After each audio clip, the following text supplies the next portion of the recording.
Hi, this is Brian. This is Emily. We're talking about tomorrow. Today is December 6th, 2019. Tomorrow, Emily's not sure what tomorrow is. She told me that it's Saturday. I told Emily tomorrow is a day that will live in infamy. Do you agree? Tomorrow, the quote for tomorrow was, "I'm afraid we've awoken a sleeping giant." What do you think that means? Oh, come on, say it again. It was so funny. Is there a snowstorm? No, it's not a snowstorm.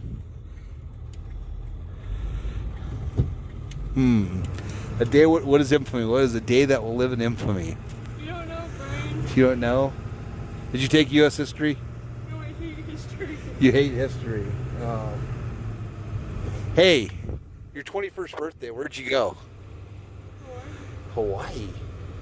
What'd we do there? We have Pearl Harbor. Pearl Harbor? What's the big deal about Pearl Harbor? Shut up, Brian. Oh, come on.